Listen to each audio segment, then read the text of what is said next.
Aujourd'hui, nous allons essayer d'éclairer le peuple de Dieu par rapport à un livre qui circule sur Internet.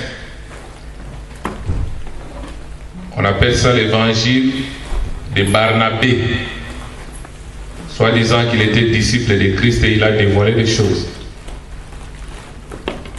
Et ce livre est en train de troubler certains parmi nous, parmi les enfants de Dieu. Et par la grâce de Dieu, j'avais eu le temps d'analyser, de relever quelques grandes lignes et essayer de répondre à la lumière des Écritures pour que le peuple de Dieu soit éclairé. Amen. Amen.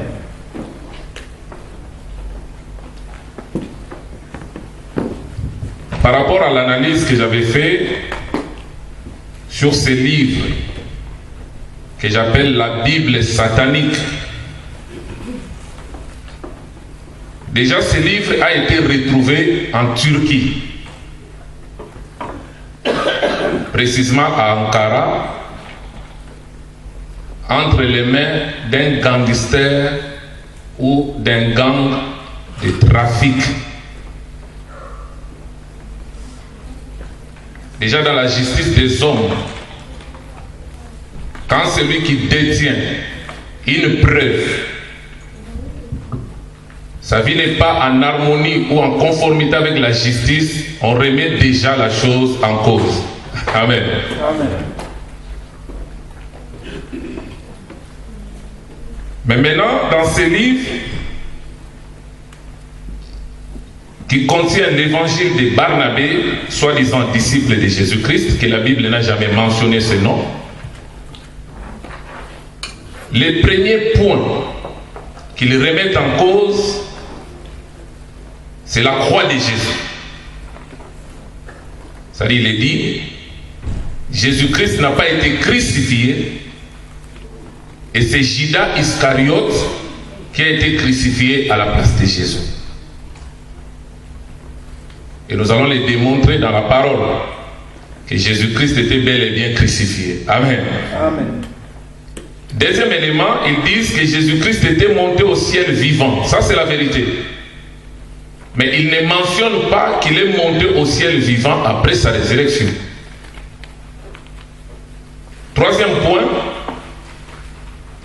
ils disent que Jésus-Christ n'est pas fils de Dieu, mais c'est un prophète. Quatrième point, l'apôtre Paul, c'est un imposteur. Je ne sais pas s'il a usurpé la place de qui. Est-ce que vous êtes avec moi? Amen. Le cinquième point, ils disent que Jésus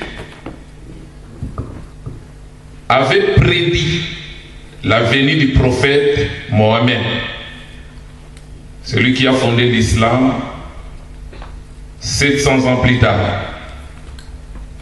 Sixième élément maintenant, ça ce sont les commentateurs maintenant, les gens qui détiennent ces livres. Pour les commentateurs, ils croient que pendant le concile de Nicée, nous connaissons tous le concile de Nicée, qui a eu lieu en l'an 325 après Jésus-Christ. Ils disent que dans ce concile, l'Église catholique avait choisi de conserver uniquement 4 évangiles canoniques qu'ils appellent l'évangile de Matthieu, de Marc, de Luc et de Jean, omettant l'évangile de Barnabé et parmi beaucoup d'autres. Ils disent encore un autre point, les commentateurs, que les textes de ce livre maintiennent une vision similaire à l'islam, ce qui contredit les évangiles ou l'enseignement du Nouveau Testament du christianisme. Septième élément, Je crois que c'est 8e. 8e élément. Les commentateurs pensent que ce livre va inquiéter le Vatican et mettre en grand danger la foi des chrétiens.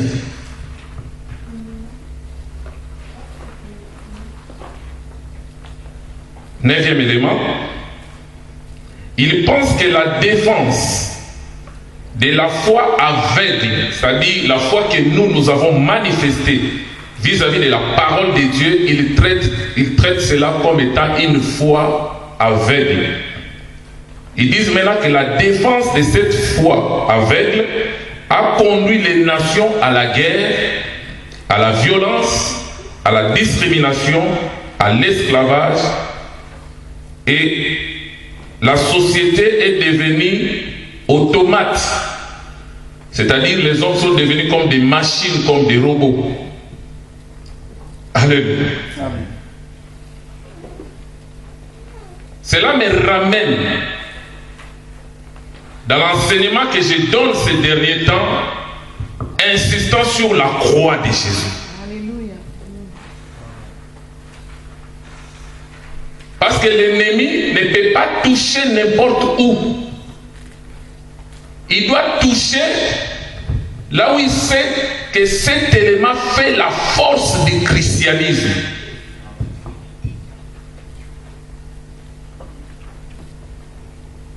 Maintenant, la croix de Jésus. Allons dans 1 Corinthiens, au chapitre 1er. Notez le verset 17 jusqu'au verset 25. Là, c'est pour répondre à la première question qui dit que Jésus-Christ n'a pas été crucifié, mais à sa place, on avait remplacé Judas Iscariote. Et ensuite, sans passer par la mort, il est monté au ciel vivant. Mais nous allons prouver le contraire. C'est-à-dire notre démarche. Comme ils remettent en cause le Nouveau Testament, nous allons essayer de démontrer la mort de Christ à partir de l'Ancien Testament. Amen. Mais lisons d'abord 1 Corinthiens, chapitre 1er, le verset 17 à 25. La Bible dit, ce n'est pas pour baptiser, ça c'est l'apôtre Paul qui parle, ce n'est pas pour baptiser que Christ m'a envoyé, c'est pour annoncer l'évangile. Et cela sans la sagesse du langage, afin que la croix de Christ ne soit pas vaine. Tu vois déjà l'importance que l'apôtre Paul donne à la croix de Jésus. Verset 18. Car la prédication de la croix est une folie pour ceux qui périssent. Mais pour nous qui sommes sauvés, elle est une puissance de Dieu. Alléluia.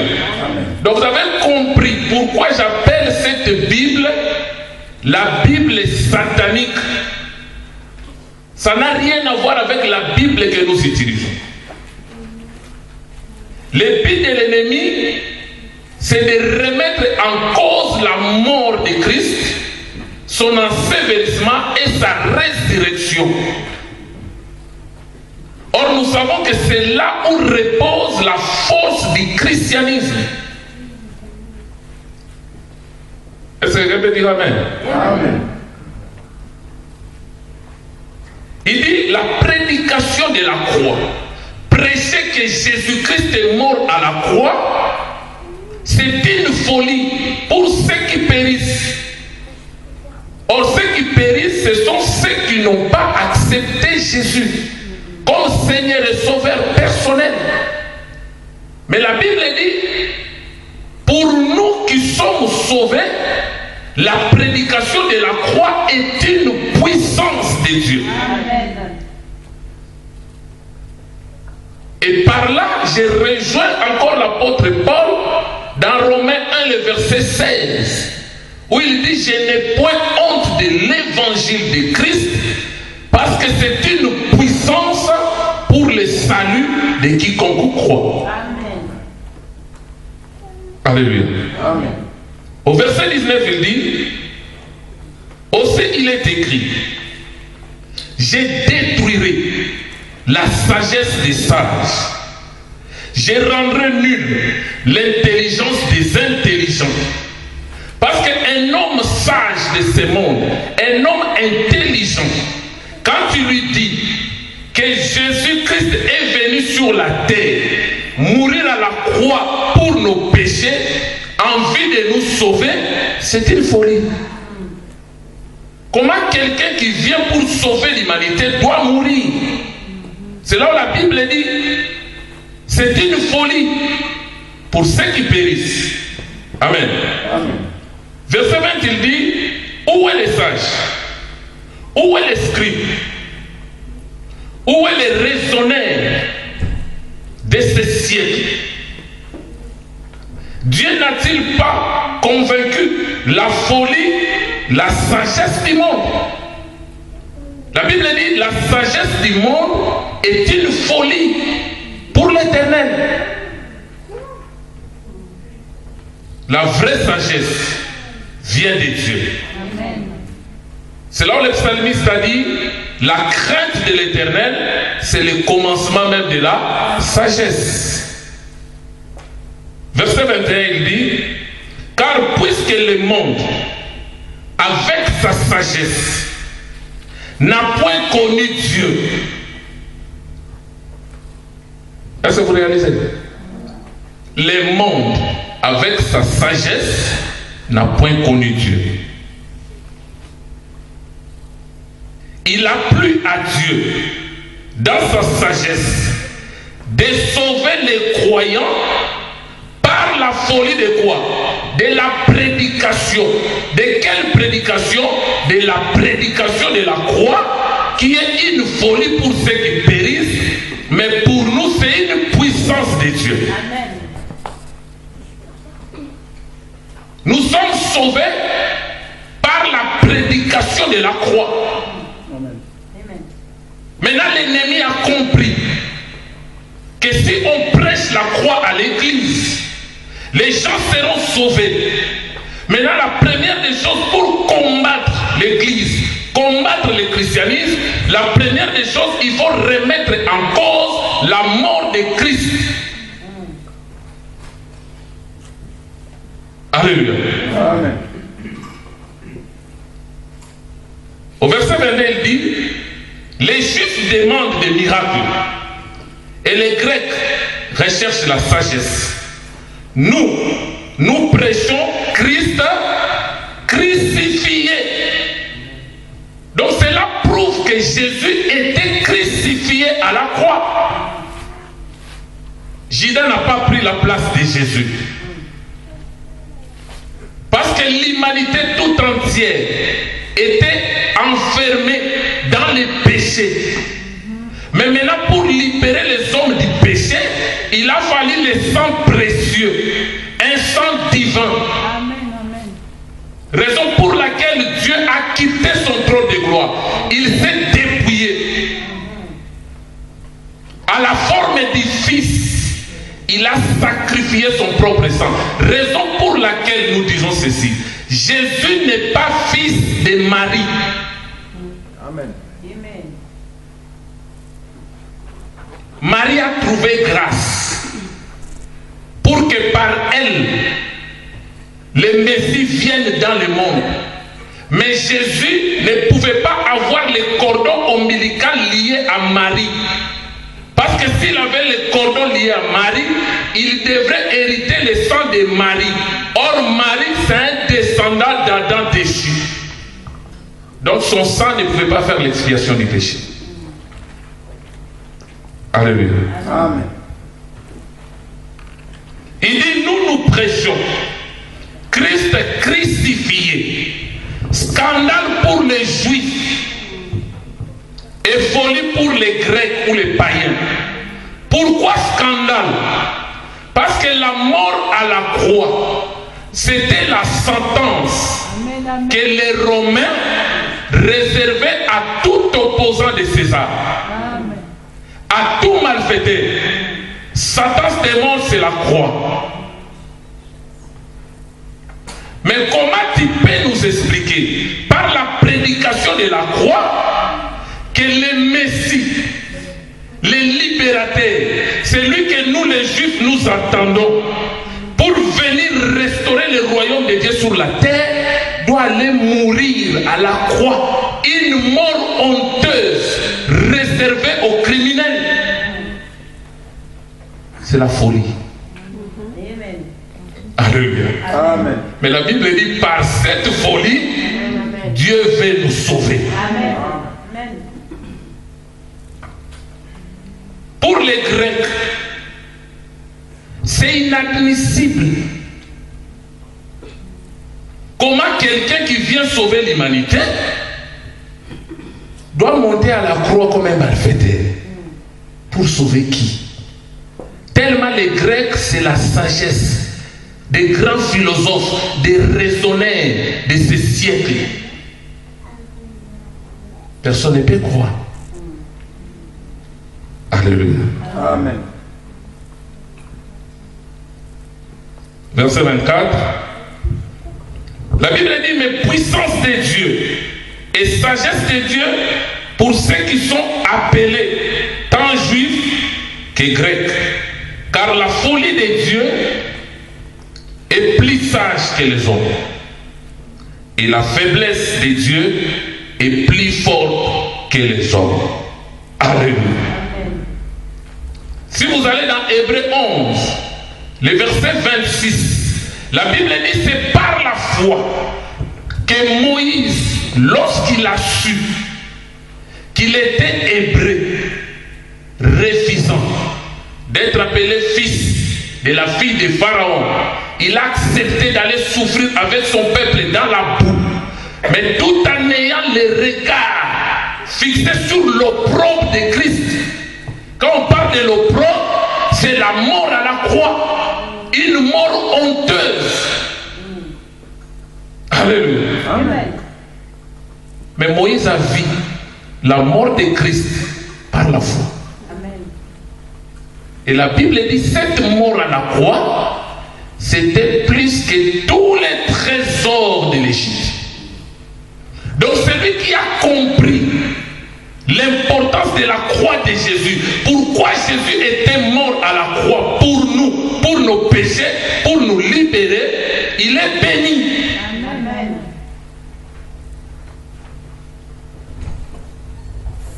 Alléluia. Amen. La connaissance du salut vient de quoi? Alléluia. Celui qui a la connaissance du salut. La Bible dit dans Luc 1, l'enfant qui naîtra sera appelé le fils du Dieu très haut. Il donnera à son peuple la connaissance du salut par le pardon des péchés. Et si nous prenons les canevas de Christ, ce qu'il nous a laissé comme ligne de conduite, c'est que nous devons prêcher à l'église. Christ a dit, allez partout dans le monde, prêchez la repentance et le pardon des péchés à toutes les nations. Amen. C'est ça l'évangile de puissance. Aucun homme, aucun descendant d'Adam ne pouvait se libérer de la mort du péché. Il a fallu que Christ vienne. Amen.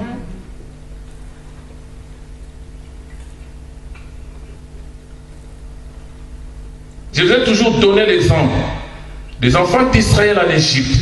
Pendant l'esclavage, ils ont pleuré, ils ont crié à l'Éternel. 4 siècles. Ils pouvaient être fatigués de Pharaon. Ils pouvaient être fatigués de la corvée. Mais personne par lui-même, il pouvait quitter l'Égypte et aller à Canaan. Il a fallu la main puissante de Dieu. Alléluia. C'est pareil avec nous. Nous étions esclaves du péché. Nous étions esclaves dans ce monde.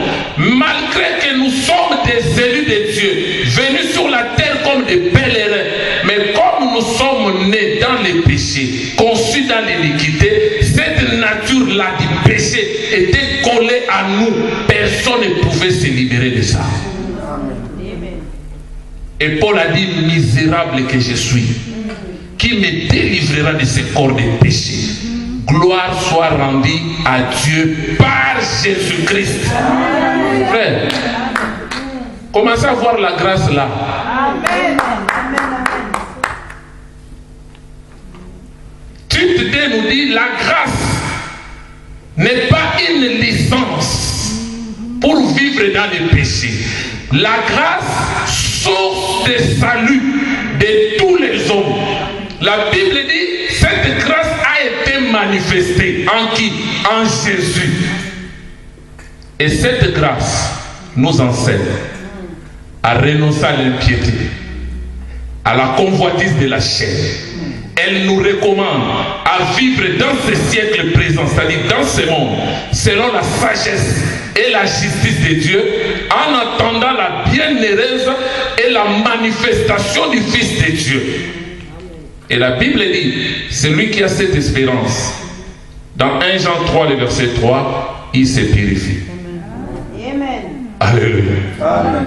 Alléluia. Amen. Même quand tu vis dans la sainteté, ne te glorifie pas au détriment des autres. Parce que si tu te mets à te glorifier, là tu rentres dans les œuvres. C'est là où l'apôtre Paul dit que nous sommes sauvés par la grâce. Ce n'est pas par les œuvres. Si c'est par les œuvres, ce n'est plus par la grâce. Mais si c'est par la grâce, ne fais pas des œuvres. Amen, amen, amen. Mais aujourd'hui, on se dit chrétien, mais on regarde les autres, on les juge par rapport à, soi-disant, ta sainteté. Là, on est à côté. On est à côté. Le sang de Jésus. Actuellement, là, le sang de Jésus, c'est quoi? C'est sa parole. Amen. La Bible dit sa parole nous purifie. Amen. Sa parole nous sanctifie. Ça dit au moment où on est en train de prêcher cette parole vous purifie et vous sanctifie. Amen.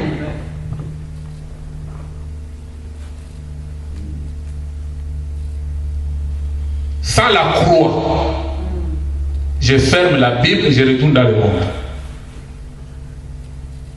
C'est là l'apôtre Paul a dit, pour le cycle complet de la rédemption. Parce que le cycle complet de la rédemption, c'est quoi? C'est comme une boucle bouclée. Christ était dans la gloire. Il dit dans Jean 17, Père, glorifie-moi de la gloire que j'avais auprès de toi avant que le monde soit. Maintenant, il devrait quitter cette position de gloire, se dépouiller et devenir semblable aux hommes. Prendre les péchés des hommes, devenir péché et mourir à la croix. Maintenant, Christ mort, il devrait être enseveli. Dans l'ensevelissement, c'est pour que la mort soit constatée. Mais maintenant, une fois enseveli, l'apôtre Paul dit dans 1 Corinthiens 15, si Christ qui était mort, enseveli, n'était pas ressuscité, notre foi est vaine. Notre espérance est vaine. Et nous sommes les plus malheureux de tous les hommes si nous espérons à cette vie. Mais gloire soit rendue à Dieu parce qu'il a ressuscité d'entre les morts. Maintenant, une fois ressuscité, Marie de Magdala voulait le toucher. Avec le corps théophanique, tant qu'il n'avait pas encore monté pour traverser le tabernacle céleste, pour aller présenter son propre sang en tant que souverain sacrificateur selon l'ordre de Melchisédek, on ne pouvait pas le toucher. Et quand il est monté, il a présenté son propre sang et il a obtenu pour nous la rédemption éternelle de nos péchés. C'est alors que quand le Père a vu que l'œuvre du Fils était parfaite, Il dit, assieds-toi à ma droite jusqu'à ce que je fasse de tes ennemis ton marchepied. Maintenant, Christ glorifié, il devrait maintenant envoyer le Saint-Esprit. Donc, en d'autres termes, Christ glorifié devrait maintenant revenir pour tabernacler en nous. Amen.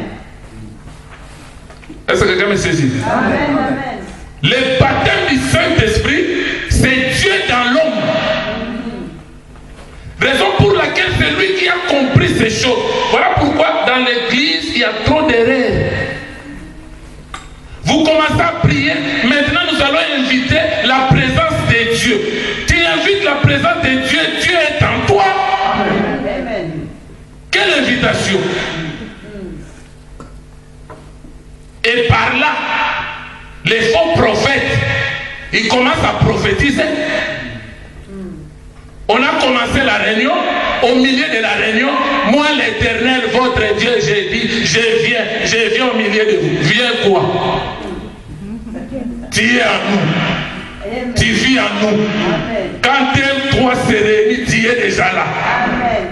Tu viens d'où? Il faut que l'Église rectifie les choses.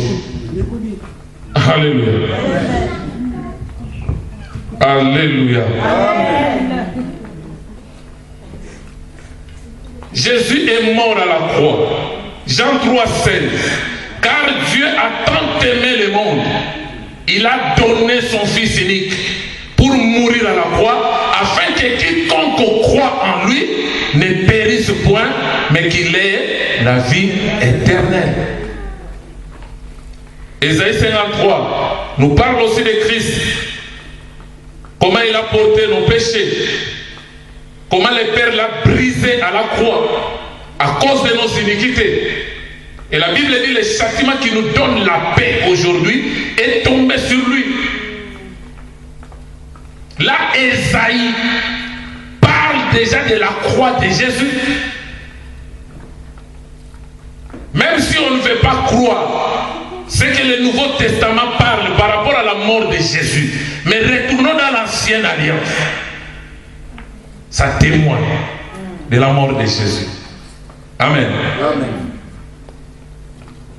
Si nous prenons la promesse de la rédemption en Éden, Genèse chapitre 3, vous prenez le verset 15 et le verset 21. Genèse 3.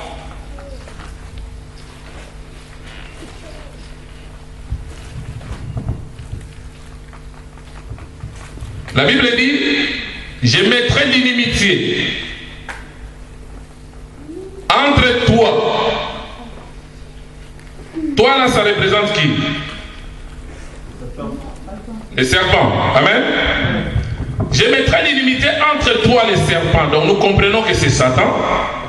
Et la femme. Dans la prophétie, la femme c'est l'église. Amen. Entre ta postérité et sa postérité.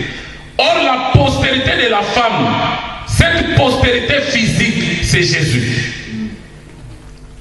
Mais maintenant, qui est la postérité physique du serpent? C'était Judas Iscariote. Alléluia. Amen. Dans Jean 6, à partir du verset 66 jusqu'au verset 71, Jésus-Christ dit à ses disciples, c'est moi Jésus qui vous ai choisi, mais l'un de vous, c'est un démon. La Bible dit, il parlait de Judas Iscariote.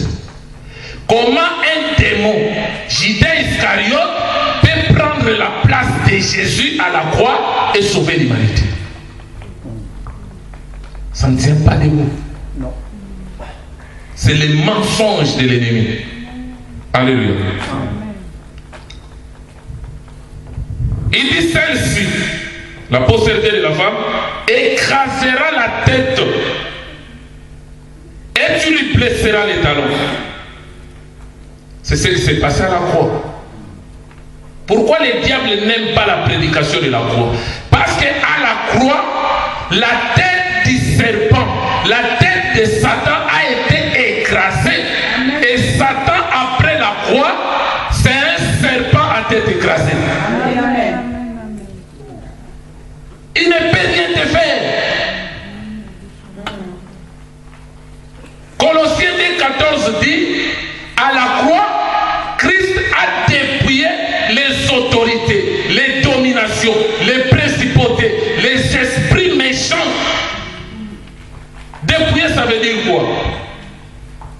Il les a vidés. Amen. Un vrai enfant de Dieu, né de nouveau, ne peut plus avoir peur de Satan. Amen.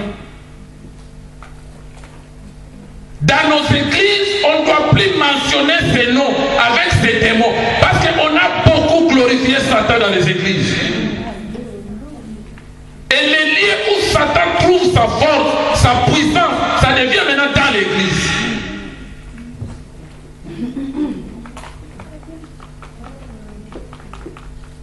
Quand les enfants d'Israël ont désobéi à Dieu, Dieu a sorti des serpents brillants. La Bible dit quand on mordait les enfants d'Israël, ils mouraient.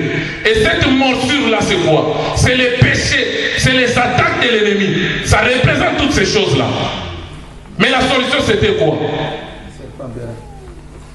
Il y a un serpent. Dieu a dit à Moïse, fais un serpent d'airain. Or, le serpent, c'est l'image du péché. Pourquoi ce serpent n'était pas en or, en argent, mais en airain? Parce que sur les trois matières, la seule matière qui résiste au feu, plus que l'airain,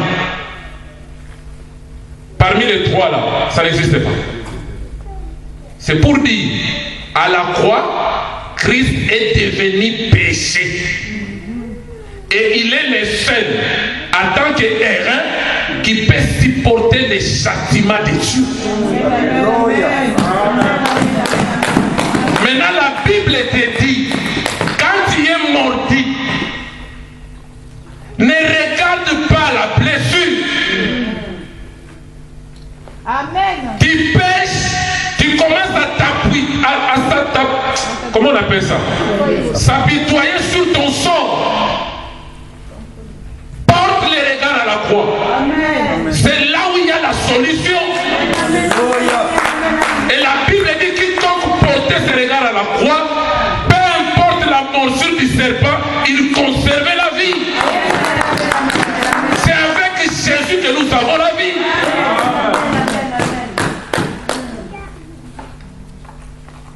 On l'a mené à la croix. Les femmes de Jérusalem pleuraient. Christ a dit, femme, pleurez plutôt pour vous, pas pour moi. Si de telles choses se produisent, quand le bois est vert, ça veut dire quoi? Le bois vert, il y a la sève, il y a la vie. Amen. Si on fait des choses comme ça, quelqu'un qui a la vie comme moi, qu'en serait-il de vous les bois secs? C'est pourquoi il fallait prendre les bois verts, les crucifier sur les bois secs que nous étions. Maintenant, cette connexion, Christ nous a transmis la vie. C'est ça la force de la croix. Alléluia.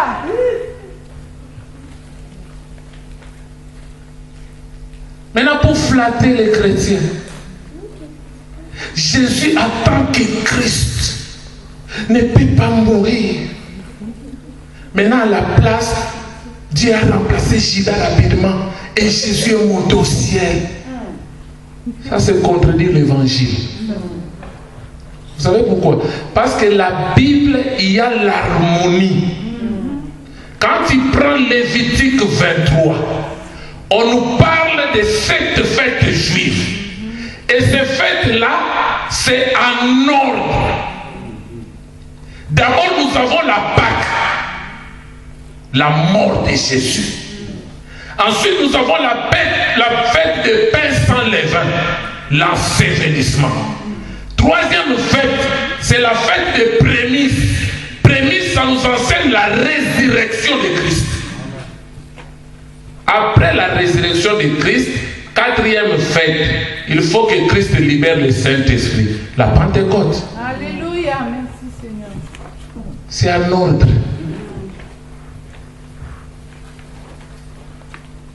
On ne peut pas contester la croix. C'est ce qui fait notre force.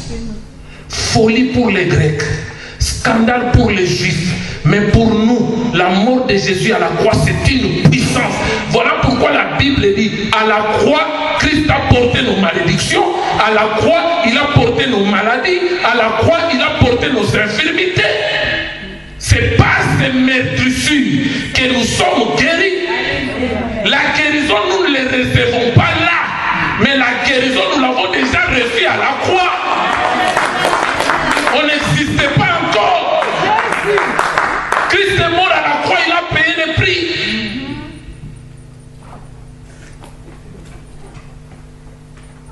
Un couple qui ne sont pas encore mariés,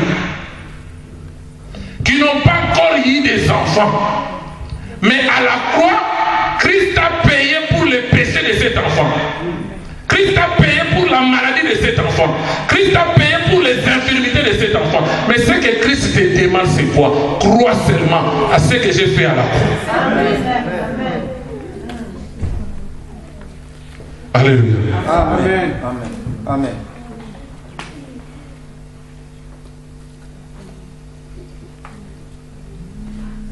Quand nous prenons le sacrifice d'Abraham, dans Genèse 22, le verset 14, 4 à 14, Dieu a demandé à Abraham de sacrifier Isaac. Nous connaissons l'histoire. Amen. Pour gagner le temps. Abraham a mené Isaac. Or, Isaac représente les hommes que nous sommes. Parce que nous étions pécheurs. Nous étions coupables. La sentence de la croix était réservée à nous malfaiteurs. Amen. Amen. Mais au moment où Abraham voulait tuer l'enfant, l'Éternel a dit arrête. Et Abraham a regardé à côté. Amen. La Bible dit, il a vu un bélier attaché. Il avait des cornes attachées dans le buisson. Or, nous savons que le bélier, c'est le père de l'agneau. Pourquoi ce n'était pas l'agneau? Les cornes symbolisent la puissance. Et quand les cornes sont bloquées, attachées, c'est la faiblesse du père. Or, la faiblesse du père, c'est ça le fils. Alléluia. C'est pourquoi les béliers devraient prendre notre place à la croix. Et Isaac devrait retourner en paix. Alléluia. Là, nous sommes dans l'ancienne alliance. Ça nous démontre la croix. Amen. Si nous prenons les sacrifices pascal d'Exode 12, vous notez les versets. Vous allez lire à la maison. Exode 12, les versets 1 à 13. Vous prenez aussi 1 Corinthiens 11, les versets 23 à 26. Hébreux 11, les versets 24 à 29. Et vous allez voir, la Bible dit à Moïse, tu diras aux enfants d'Israël, le 10e jour, vous prendrez l'agneau, parce que cet agneau-là symbolisait Christ. Amen.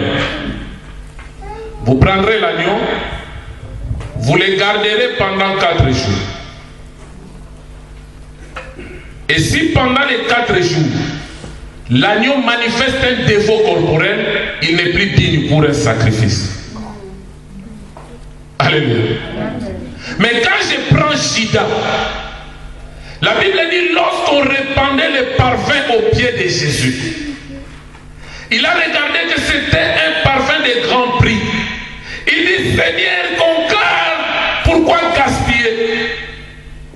On peut vendre et prendre l'argent, distribuer aux pauvres.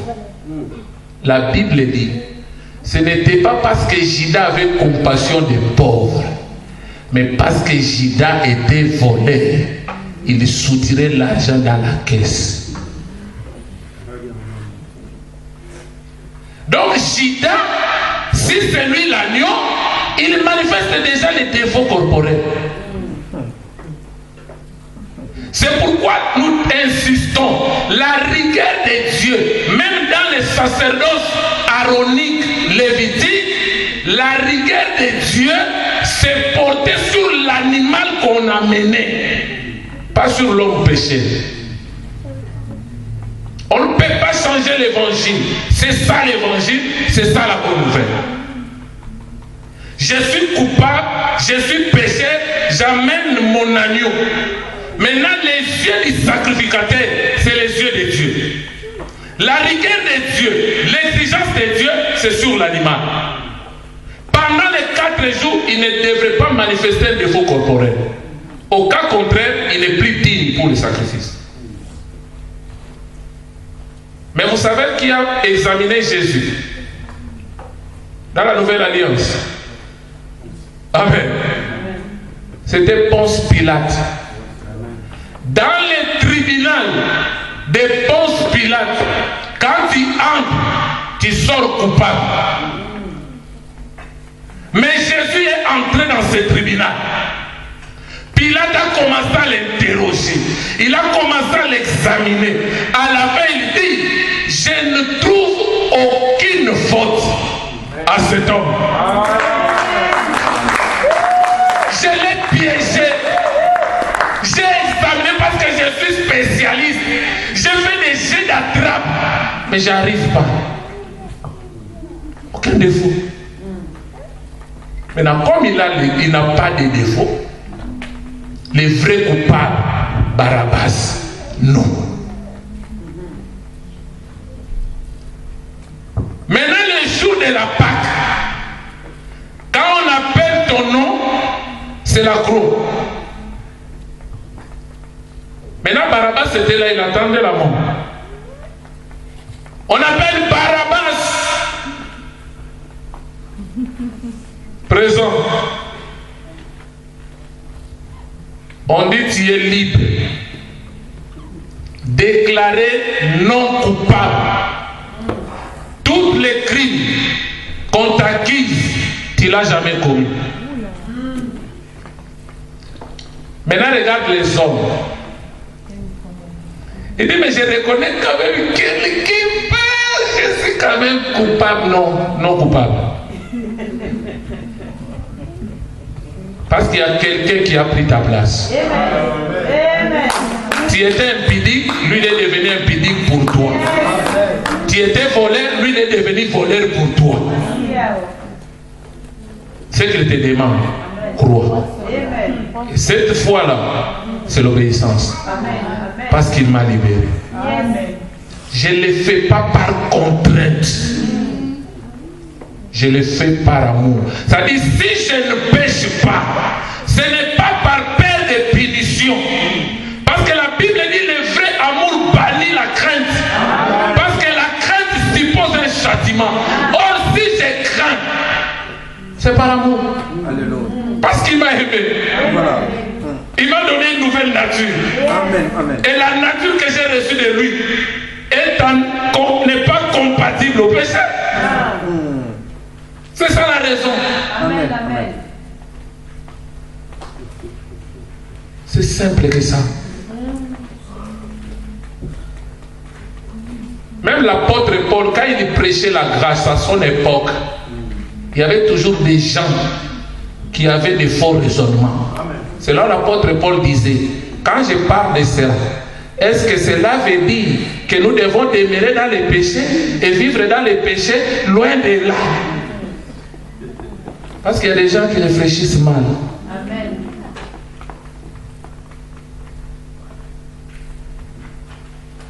Il est mort à la croix pour tous tes péchés. Il n'a rien laissé. C'est pourquoi il a dit tout est accompli. Je n'ai rien laissé. Et nous prenons David pour voir combien l'ancienne alliance démontre la mort de Jésus à la croix. Amen. Nous prenons Psaume 22, 19. Vous l'associez avec les versets du Nouveau Testament. Jean 19, les versets 16 à 37. Je prends Psaume 22, le verset 19. Là, on parle de ses vêtements. La Bible dit, ils se partagèrent. Amen. Ils se partagèrent quoi? Mes vêtements. Et ils tirent au sort quoi? Ma tunique. Amen. Allons maintenant dans Jean. Ils ont partagé ces vêtements-là. En combien de morceaux?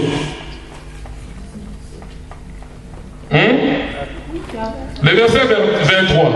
Les soldats, après avoir crucifié Jésus, ils prirent ses vêtements et ils en firent 4 parts. Une part pour chaque soldat. Et ils prirent aussi sa tunique.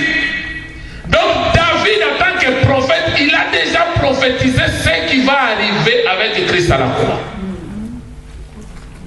Jésus-Christ était crucifié nu. Avec le film Enfant admis, on lui met un petit truc. Mais c'était une mort honteuse, nue à la croix. Maintenant, ces vêtements, on l'a partagé en 4 morceaux. Donc déjà par là, je peux déjà répondre à la question du monsieur qui dit le Vatican a fait exprès pour choisir seulement les 4 évangiles: Matthieu, Marc, Luc et Jean. Non. Le Vatican n'a rien à voir. C'est le plan de Dieu. C'est l'harmonie de la parole de Dieu. Donc les 4 morceaux représentent les 4 évangiles que nous avons. Nous étions nus. C'est Jésus qui était vêtu. Rappelez-vous de l'église de la Odyssée. Quelqu'un qui dit, je suis riche, je me suis enrichi, je n'ai pas besoin de Dieu. Mais la Bible lui dit, puisque tu ne sais pas que tu es malheureux, misérable, pauvre, aveugle et nu. Donc en réalité, c'est lui qui était vêtu, c'est Christ. Parce que ses vêtements, c'est la justice. Maintenant, les soldats romains représentent nous, le peuple. Nous étions nus. Maintenant, Christ, par l'évangile, il nous a revêtus. Quand il prend la loi de la restitution, Exode 22,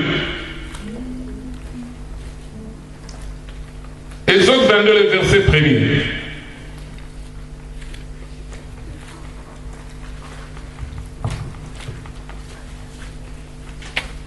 Vous y êtes?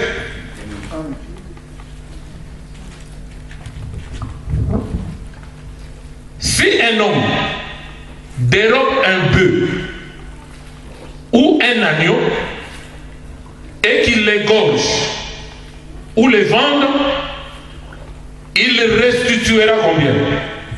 5 pour le bœuf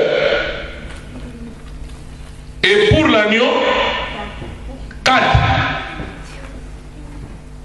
Alléluia.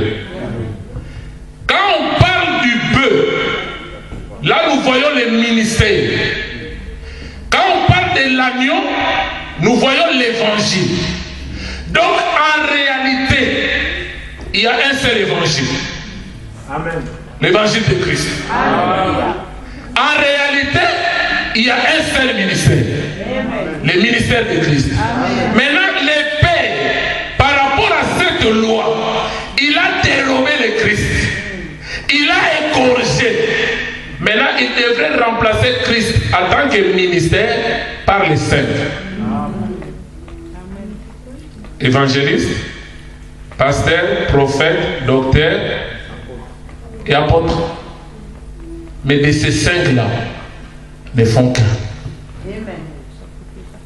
C'est pourquoi la Bible dit, dans Ephésiens 4:11, il a donné aux uns comme. Il y a des conjonctions comme. Pour dire, c'est comme une comparaison. Ma réalité, le vrai pasteur, le vrai docteur, le vrai évangéliste, le vrai apôtre, le vrai prophète, c'est Jésus-Christ lui-même. Et quand nous prenons l'évangile de Matthieu, Marc, Luc, en réalité, ce n'est qu'un évangile.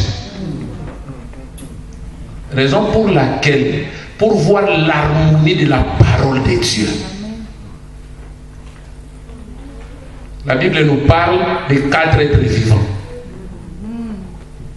Pas 5.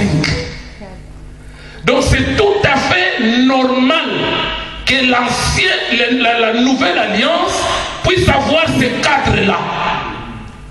Et le Vatican n'a rien à voir. C'est-à-dire on l'acquise faussement. C'est dans les plans de Dieu. La Bible dit, nous avons 4 êtres vivants. Là nous sommes dans Apocalypse, chapitre 4. La Bible dit, le premier être vivant est semblable à quoi? À un lion. Et quand on parle de lion, on voit la prophétie. Quand on parle de lion, on voit la royauté. Raison pour laquelle l'évangile de Matthieu présente Jésus-Christ comme étant le roi. Amen. Et quand tu prends l'évangile de Marc, le deuxième être vivant, il était semblable à un veau. Or le veau, c'est la doctrine. Raison pour laquelle l'évangile de Marc présente Jésus-Christ comme étant serviteur. Et le troisième être vivant, la Bible dit, il avait la face d'un homme. C'est l'évangile de Luc. Et l'évangile de Luc présente Jésus-Christ comme étant le Fils de l'homme. Or, quand on présente Jésus comme étant le Fils de l'homme, là, Jésus est prophète. Mais des fois, il y a des chrétiens, quand on lui dit Jésus est prophète, ils disent il est prophète, il est souverain sacrificateur, il est fils de Dieu, il est Dieu. Il est fils de l'homme, il est prophète. Il est l'envoyé de Dieu. Alléluia. Amen. Et le quatrième évangile, quatrième être vivant, la Bible dit il est semblable à un aigle en plein vol. L'aigle, c'est la révélation. Voilà pourquoi les Juifs n'aiment pas l'évangile des Jean. Parce que l'évangile des Jean ne présente pas Christ comme dans l'évangile de Matthieu où il y a la généalogie. Jésus, fils de David, fils de. Mais Jean vient, il commence déjà par dire, au commencement était la parole. La parole était avec Dieu et la parole était Dieu. Donc Jésus est Dieu.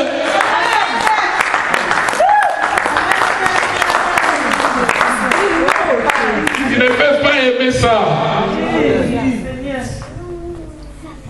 Maintenant, où est la place de l'évangile de Barnabé?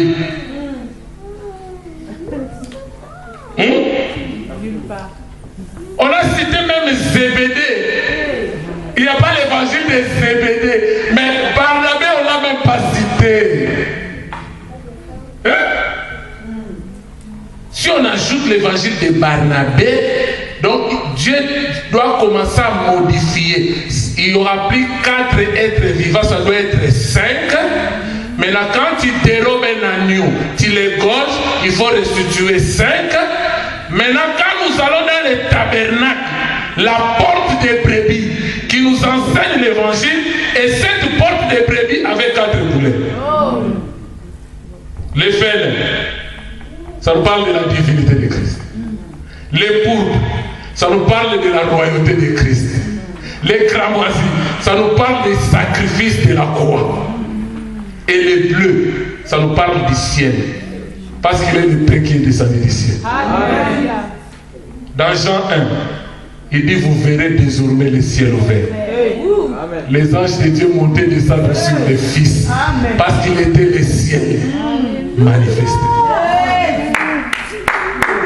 Je l'aime. Je l'aimerai toute ma vie.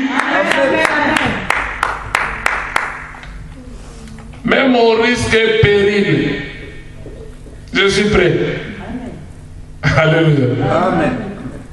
C'est pourquoi Paul a dit dans 1 Corinthiens 14, le verset 6, pour couronner, il dit, si je viens au milieu de vous, parlant en langue, je vous édifie en quoi? Il a cité les 4 évangiles, les 4 nourritures de l'église. Il dit, si je ne vous parle pas en révélation, en connaissance, en doctrine et en prophétie. Alléluia. Amen. Alléluia. Amen. Vous voyez comment la Bible est en harmonie? Donc on ne peut pas, c'est-à-dire c'est comme l'échafaudage. C'est-à-dire Dieu a déjà échafaudé. Quand il vient, tu enlèves un socle. Ça s'écroule. Alléluia. Ésaïe 53, le verset 12, vous l'associez avec Jean 18. Le verset 38, la Bible dit, il a été crucifié parmi les malfaiteurs. Quand vous lisez l'évangile, on nous dit, il y avait un malfaiteur, l'un à gauche, l'un à droite, et Jésus est au milieu. Amen. Ésaïe a déjà parlé de ça. Par rapport à ces eaux, la Bible dit, aucun de ces eaux n'a été brisé. Psaume 34, le verset 21, vous prenez aussi Exode 12, le verset 46, quand on immolait la Pâque en Égypte, la Bible dit, vous devrez manger l'agneau dans toute sa totalité, mais vous ne briserez pas les os. Parce que cet agneau-là typifiait Jésus. Amen. Et la Bible dit, David a prophétisé sur ça. Au verset 21, la Bible dit, il garde tous ses os, aucun d'eux n'est brisé. Déjà David a prophétisé. Et ça devrait se passer exactement comme Dieu l'avait prédit.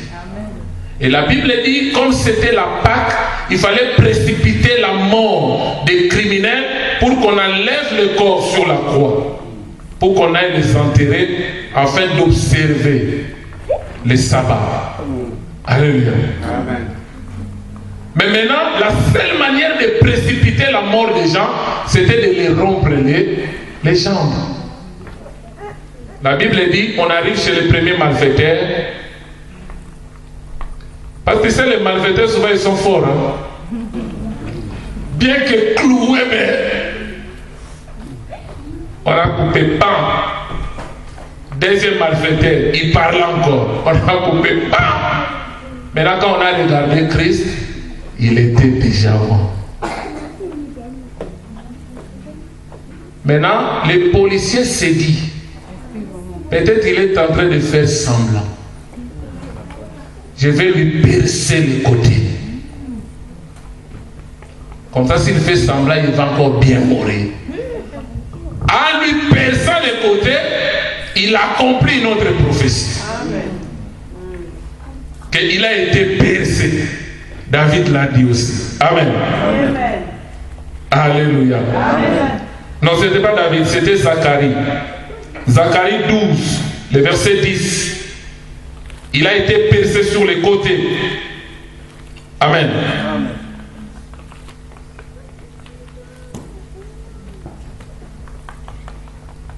Amos 8, le verset 9. Qu'est-ce que nous dit Amos 8?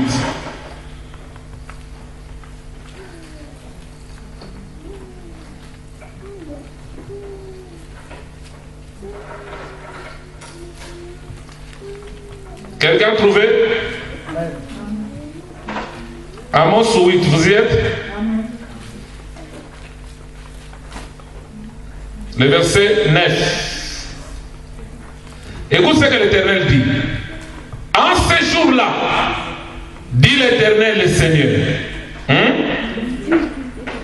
je ferai coucher le soleil à quelle heure? À midi. Ces jours-là, moi l'Éternel, je ferai coucher le soleil à midi. Et j'obscurcirai la terre en plein jour. Et quand vous retournez dans la parole de Dieu, dans Luc 23, les versets 44 à 45, la Bible dit, il y a eu ténèbres sur toute la terre. Alléluia. Depuis la 6e heure jusqu'à la 9e heure. 6e heure, dans notre calendrier, c'est 12 heures. C'est ça midi. Et 9e heure, c'est 15 heures. Alléluia. Amen. Donc tout devrait se dérouler selon la prophétie de Dieu. Donc là, nous comprenons que Jésus-Christ était bel et bien mort à la croix. Amen. Amen. La Bible dit dans Ésaïe 53, le verset 9 à 12, que son tombeau, il avait son tombeau avec les riches et son sépulcre parmi les méchants. Et quand vous lisez l'histoire dans Luc 23, les versets 50 à 56, vous verrez un homme riche, Joseph d'Arimathée. Il avait une tombe neuve. Aucun n'était enterré là. C'était un homme riche. Tout ça, c'était l'accomplissement de la prophétie. Amen. Amen. Même quand nous parlons des baisers de Judas, vous notez Psaume 2, le verset 12, Psaume 41, le verset 10, et vous allez le voir dans Jean 6, dans Jean 17, le verset 12. Là, ce sont des versets qui parlent de Judas. Il est démon. Je n'ai perdu aucun de ceux que toi tu m'as donné, si ce n'est le fils de la perdition. Et dans Acte 1, les versets 16 à 26, là l'apôtre Paul et l'apôtre Pierre parlent de Judas. Il dit, il s'est rompu par le milieu, parce que Judas était mort avant Jésus. Il s'est pendu. Et l'apôtre Pierre le confirme. C'est-à-dire, il s'est coupé en deux. Parce qu'il s'est pendu. Maintenant, il était temps de remplacer quelqu'un d'autre pour prendre sa charge. Il dit, il avait le même ministère que nous. Mais il est allé là où il devrait aller. Mais maintenant, il fallait chercher des disciples qui étaient là depuis Christ, le baptême de Jésus. Où était Barnabé? Alléluia. Donc par là, nous avons compris que Barnabé, c'est un disciple imaginaire. Amen. C'est un disciple imaginaire. Donc là, j'ai déjà répondu à la question cruciale de la croix. Et nous savons que Jésus, il était monté au ciel vivant, mais après sa résurrection. Là, nous le voyons aussi dans Acte 1, les versets 10 à 11. La Bible dit, pendant qu'ils montaient lors de l'ascension, les disciples étaient là en train de regarder. Et un ange est venu leur dire, le Jésus que vous êtes en train de regarder monter, de la même manière qu'il est monté, c'est de la même manière qu'il reviendra.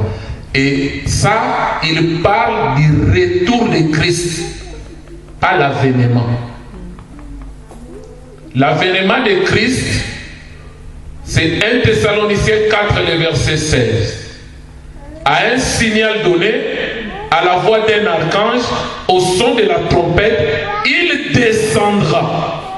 Les morts en Christ ressusciteront premièrement, ensuite nous les vivants, nous irons à la rencontre du Seigneur dans les airs.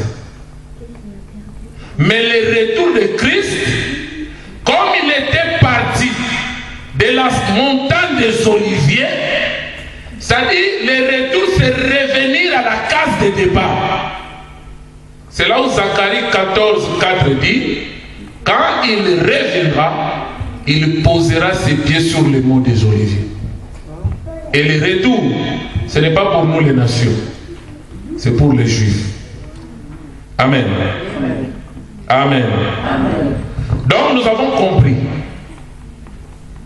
Pour ce qui est de Jésus, il est prophète. Il est souverain sacrificateur. Il est fils de Dieu par rapport à sa fonction, mais il est Dieu. Nous allons lire Ésaïe 9, le verset 5.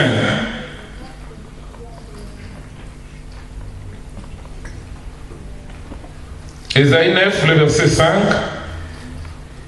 pour prouver la divinité de Christ. La Bible dit, car un enfant nous est né.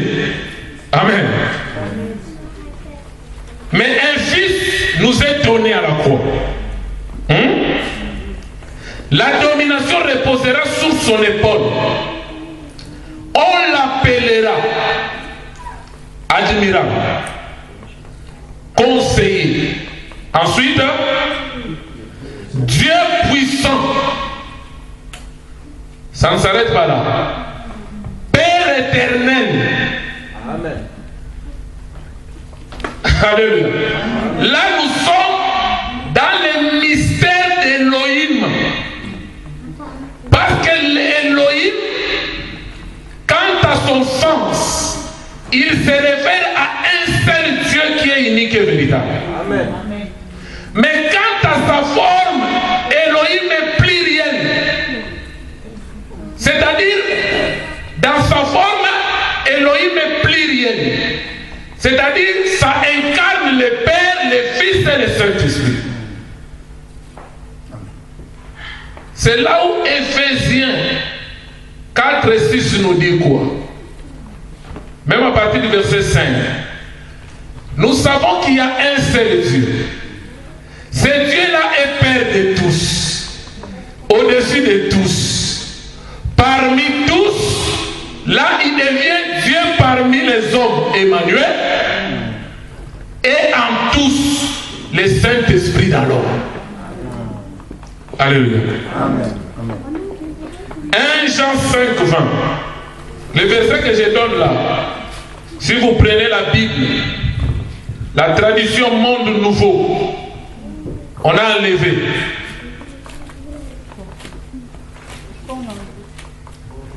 Parce qu'ils ne croient pas que Jésus est Dieu. Alors les versets qui dérangent, il faut les enlever. Ils ont fait leur Bible, la tradition monde nouveau. Alléluia. Écoute ce que la Bible dit. Nous savons aussi que le Fils de Dieu est venu. C'est Jésus. Amen. Et qu'il nous a donné, c'est Jésus-là, nous a donné l'intelligence pour connaître le véritable Dieu. Et nous sommes dans le véritable à son Fils, Jésus-Christ. C'est lui qui est le Dieu véritable et la vie éternelle. C'est pourquoi un jour il y avait une discussion entre Jésus et les pharisiens. Je crois que c'est dans Matthieu 22. Matthieu 22, le verset 41-46.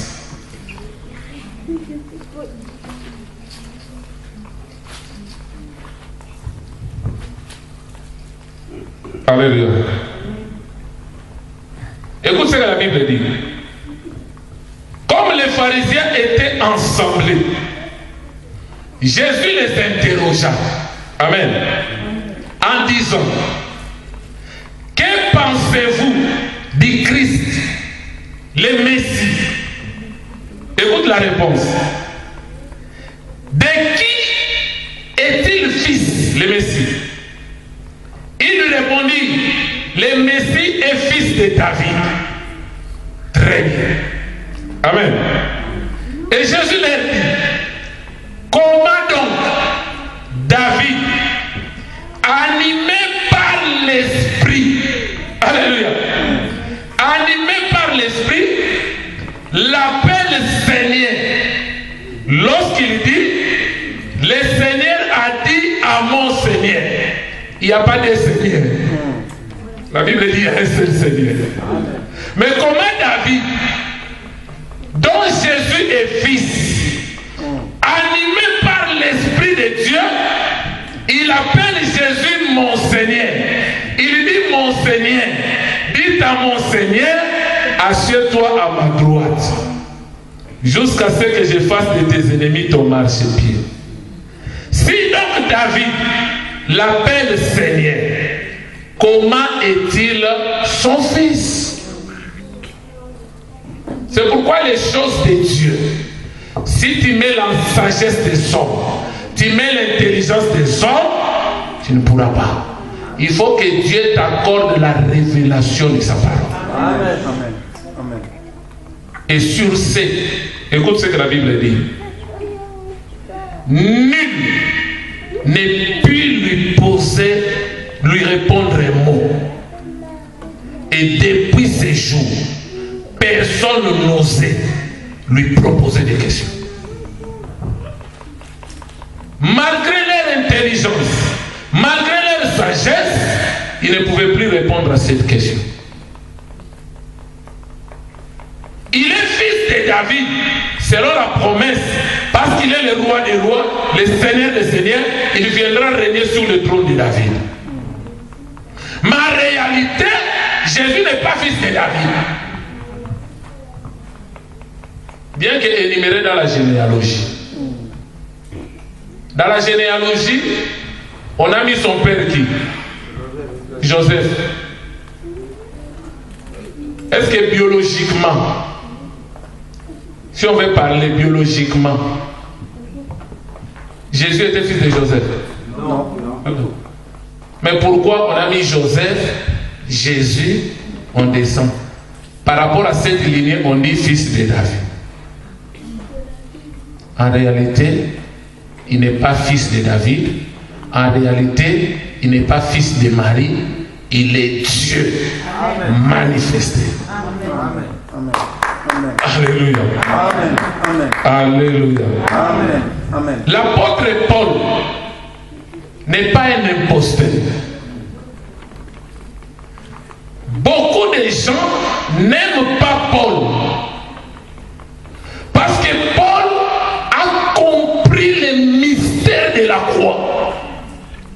Et Paul a prêché l'évangile de la croix.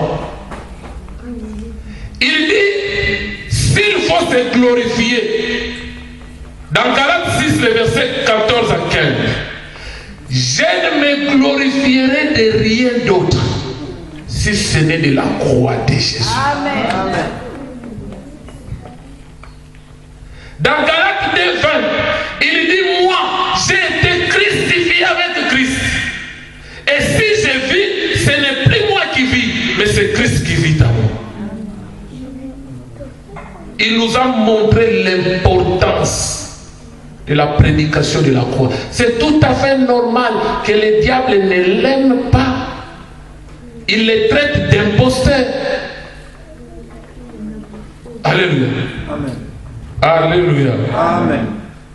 Pourtant, il nous a éclairés. Dans Galates 2, Galates 1, le verset 10 à 24, Galates 2, le verset 1 à 10, il nous parle. Il dit, j'étais avancé dans le judaïsme, plus que beaucoup de jeunes de mon âge, avec le zèle excessif de la tradition de mes pères. Il a fait mourir Étienne. Il pensait être dans la vérité. Vous savez pourquoi? Alléluia. Parce que dans le judaïsme, quand il dit Jésus-Christ est fils de Dieu, c'est une abomination. Parce que Dieu est esprit. Maintenant, Dieu doit l'enfanter avec quelle femme? C'est absurde. C'est un blasphème. Donc dire que Jésus est fils de Dieu, en d'autres termes, vous voulez dire que Dieu s'est fait chair. Or, l'évangile des gens, nous ne l'acceptons pas. Alléluia.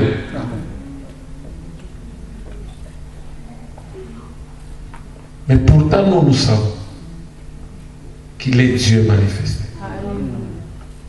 Alléluia. Amen. La différence entre les vrais, je ne parle pas du christianisme, hein? Le christianisme, c'est la dénomination des hommes.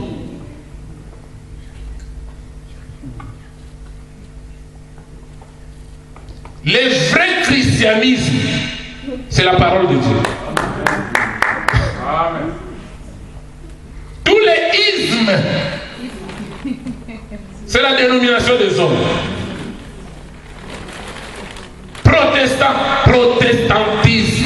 Catholique, catholicisme. Islam. Toutes ces religions-là, ça n'a rien à voir avec le vrai christianisme. Quand je parle de vrai christianisme, je parle de la parole de Dieu.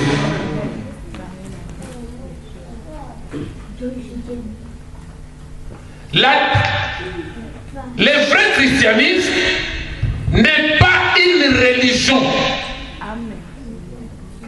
Parce que la religion est basée sur des croyances et sur des rituels. Quand vous prenez toutes les religions, la religion te dit, observe ça, marche comme ça, accomplis ça, c'est alors que tu auras. Conditionnel. C'est ça la religion. Mais le vrai christianisme est différent des religions. Parce que le vrai christianisme nous présente un sauveur. Le vrai christianisme te dit, homme péché, incapable d'accomplir la loi de Dieu, incapable de satisfaire la volonté de Dieu, incapable de faire le plaisir de Dieu. Mais il y a un homme qui a accompli ça à ta place. Cet homme-là, c'est Jésus-Christ.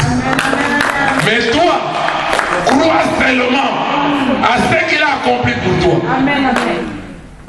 Mais si le christianisme commence à imposer aux adeptes l'observation des rituels, des exigences, ce n'est plus le vrai christianisme. Là, vous retournez dans la loi.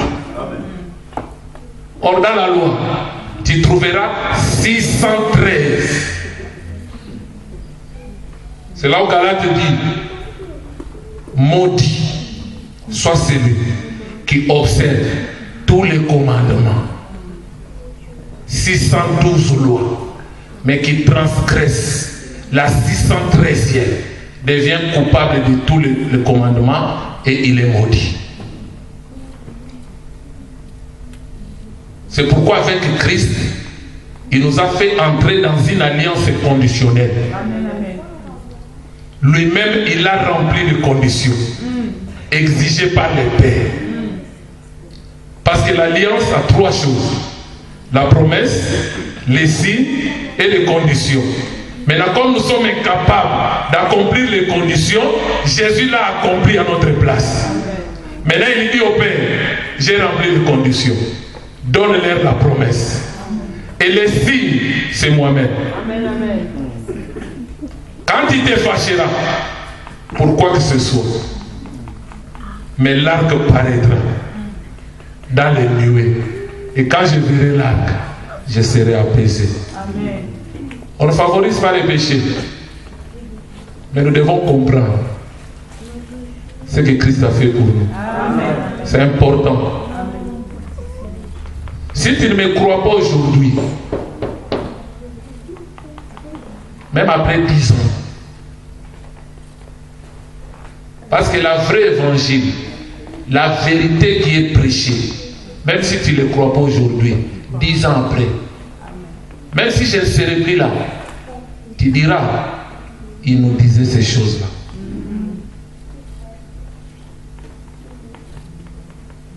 Moi, je crois à cet évangile. Amen. Alléluia.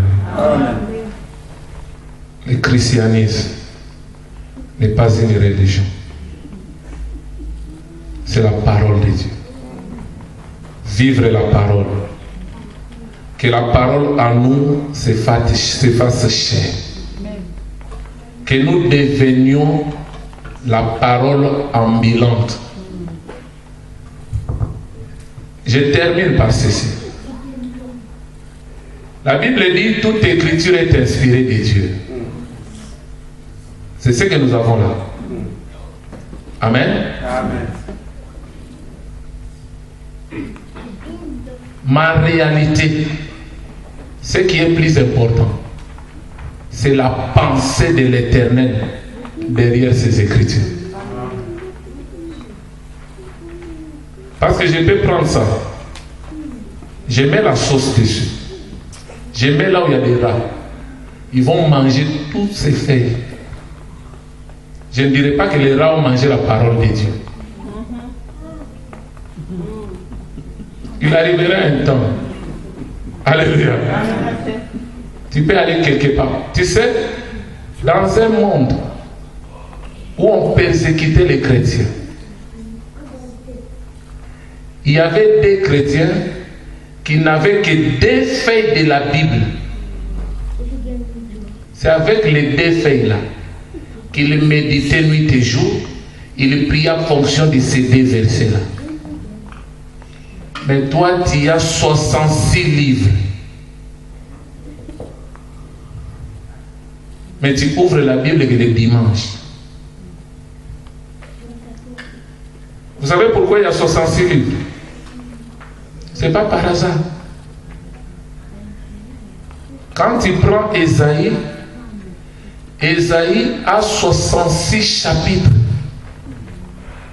Et quand tu lis les livres d'Ésaïe, Ésaïe a parlé de Genèse à l'Apocalypse. Tout est dans Ésaïe. Donc Ésaïe représente la synthèse de la Bible. C'est pourquoi il y a des gens qui amènent les Togs, qui amènent les Jérusalem. Maintenant dans les Jérusalem, tu trouves, il y a des Daniel grec, il y a des Syracides, il y a même des Gidites. Mais maintenant, s'ils veulent combattre les chrétiens dans des débats, ils ne prennent pas ça. Ils prennent Job. Regarde Daniel grec a dit. Quel est Daniel grec? C'est pourquoi aujourd'hui, on a inventé cette Bible satanique avec l'évangile de Barnabé. Qu'est-ce que nous allons faire avec Barnabé? Il était où? La Bible ne l'a même pas cité. Alléluia. Amen. Quand nous prenons la prophétie de Deutéronome 18, le verset 15, Moïse a fait allusion à Jésus-Christ. En tant que libérateur, il dit, Dieu vous suscitera un autre prophète comme moi. Écoutez-le. Alléluia. Il parlait de Christ en tant que libérateur. Moïse a libéré le peuple physiquement de l'esclavage. Mais Jésus devrait libérer le peuple spirituellement. C'est pourquoi quand Jean-Baptiste a mal compris la mission de Jésus, il dit le Messie est là, le libérateur est là, mais moi je suis enfermé en prison. Il ne manifeste même pas, il ne dit rien. Mes disciples, allez lui demander si c'est lui le Messie ou nous devons espérer un autre. Et Jésus a dit, allez dire à Jean, les boiteux marchent, les aveugles voient, les lépreux sont purifiés, la bonne nouvelle est annoncée. Heureux qu'il ne perde pas sa forme.